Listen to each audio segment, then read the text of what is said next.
Welcome to the Nerf Report, the greatest gaming news show on YouTube. Episode 41 is here. We are in week 2 of demonetization, and to celebrate, we created a t-shirt. I'd like to present to you Demonetized and Proud. Show your friends and family that you may not be advertiser friendly with this new t-shirt. All proceeds go back into the show and help us keep our lights on. Yeah, sorry about last week. If it's your first time here, welcome. Thanks for joining us. My name is Bryant Chappel. I am the host of the Nerf Report and a card-carrying member of the Hunter Master Race.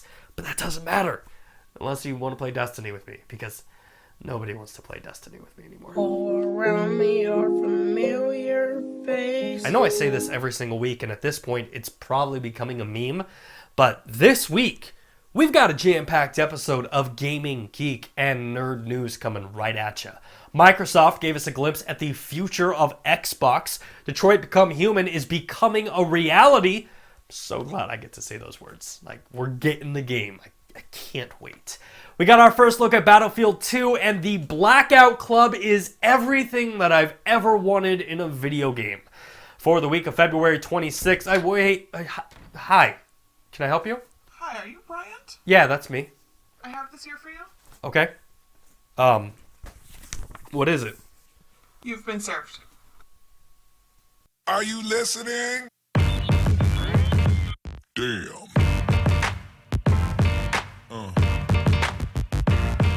Yeah. Yeah.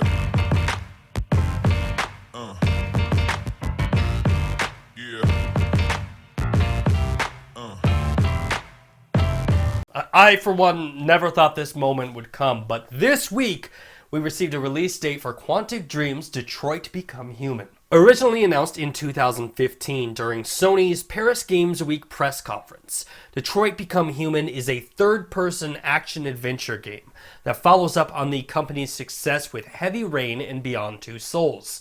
The game's story focuses on 3 androids, Kara, Connor, and Marcus, whose fate is completely up to the gamer. Throughout the game, the player is given choices that will affect the outcome of the story. Each decision branches the story out into different directions, ultimately allowing the gamer to replay the game in different ways. Since its announcement at Paris Games Week, gamers have patiently waited for a release date. And I, for one, didn't even think it was going to be coming out this year. I thought 2019 for sure. But Papa PlayStation had different things in mind. In a tweet from the official PlayStation account, we found out that Detroit Become Human has an official release date of May 25th, 2018, giving PlayStation an extremely impressive lineup for the first half of 2018. I mean, in February, we received the Shadow of Colossus. God of War 4 comes out in April. Detroit Become Human comes out in May, leaving the Sons of Anarchy, Walking Dead-esque Days Gone, and Marvel's Spider-Man to tie up the final half of 2018. Speaking of video games, Microsoft CEO Satya Nadella gave a speech this week in which he talked about the future of Xbox. During a speech at the Morgan Stanley Technology, Media, and Telecom Conference in San Francisco, Satya touched on Microsoft building a gaming service that allows crossplay for PC and console players, along with creating subscription services that will work simultaneously with Xbox Live, such as Game Pass. Nadella continued on by saying that's where we're going, whether it's with our subscription offerings with Game Pass, whether it's with Mixer, which is growing very rapidly in terms of streaming, or esport franchises around our first-party games. So I think we have many leverages there. But fundamentally, it comes from that heritage of having been in the gaming business for multiple decades at this point, and built up that capability in a world where we now have that ability to take that and have it service a much broader marketplace than ever before. This is good news for Xbox owners. It shows that the company is actively looking for new and innovative ways to bring unique services to their audience. I mean, in the last 2 years, we've gotten Game Pass and Play Anywhere, 2 services that will revolutionize the video game industry. Play Anywhere offers the ability to play your Xbox on the console or the PC at any given time. You save your progress on the Xbox and can immediately pick up the progress on the PC. Game Pass, of course, is the new monthly subscription service that allows gamers to have access to a myriad of Xbox games, including all new first-party games for $9.99 a month. Now, couple that with the rumors that Microsoft is looking at acquiring brand new first-party studios to solve that exclusivity problem. And that creates an extremely competitive environment for Sony, Nintendo, and Microsoft. I, for one, am really hoping that all of this comes to fruition because competition breeds great games for gamers. Get Good, the search for the world's greatest gamer. This week's Get Good Moment of the Week is brought to you by Adventure Island Putt-Putt and Arcade in Greeley, Colorado. This week only, use promo code NERF for half off your first game of golf. This week's Get Good Moment of the Week goes to YouTuber LJC2001 for their amazing Fortnite sniping skills.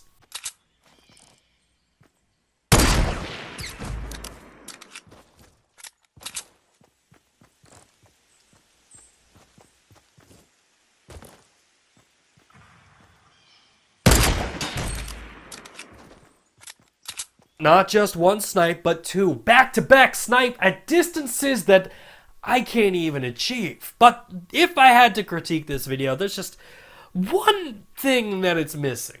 Shoots from way out yonder. Boom! Like my wife always says, not tonight. He's heating up like a trending topic. Here it comes from no man's land. Oh, boom shakalaka! He's on fire! And that is why you, LJC2001, are the winner of this week's Get Good Moment of the Week. If you want to submit your clips or videos for the Get Good Moment of the Week, check out how to compete in the description down below. Quick question for you. What if there was a video game out there that took everything that was awesome about it and everything that was awesome about Stranger Things and the Goonies and wrapped it up all together and put it into one game? More importantly, what if this game was real? Sounds awesome, right? Well, if you answered, that sounds ridiculously awesome, I need this game now, it's time to get excited because video game developer Question Games has introduced a brand new game, the Blackout Club. The Blackout Club is a cooperative paranormal horror mystery game that tells the story of a small town where a group of teenagers suffer from blackouts. After one of the group's members go missing and the adults don't seem to care, the Blackout Club begins their own investigation. The Blackout Club must use stealth and strategy in documenting the town's dark secret and rescue their friend. The game features a cooperative horror gameplay experience where each adventure is procedurally generated and is unlike anything you've played before. The moment I heard about this game, I became fascinated with it. I think it sounds awesome. You got to work with your team. One member has to be the bait and draw the monster out and not get captured while the other one is filming and the other two come in to save the person at the final moment. So teamwork is very, very key in this.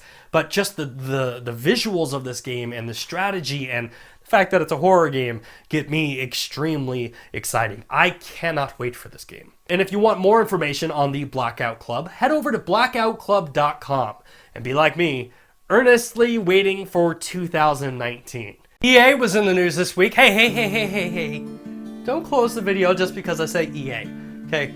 Everyone's in this mood right now like, oh, he said Electronic Arts, I'm gonna dislike this video. No, okay? Just because I say EA doesn't mean that the entire world has to go to hell, okay? Calm down. EA's got more loot boxes coming. This week we got news in the form of the sequel to EA's smash hit Battlefield 1.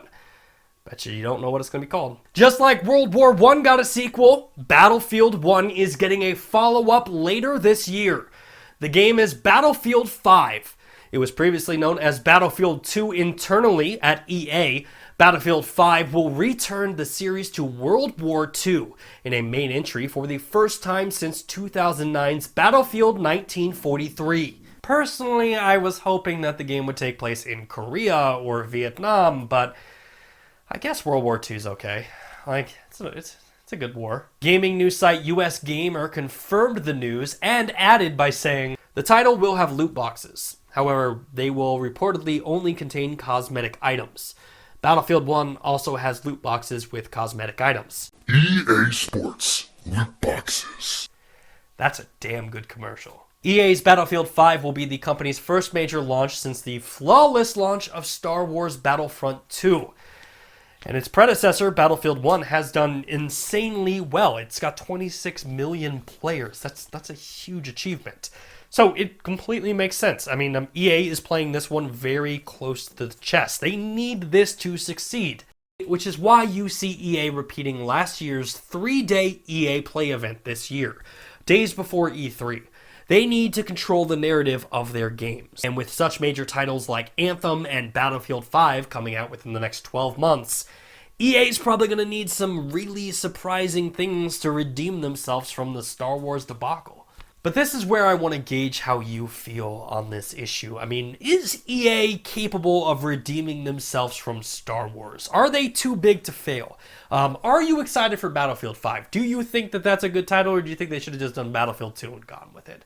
Is World War II a good choice, or do you think they could have gone somewhere else? Let me know what you think in the comment section down below. And finally, we come to my favorite segment, Nerfed in 60 Seconds.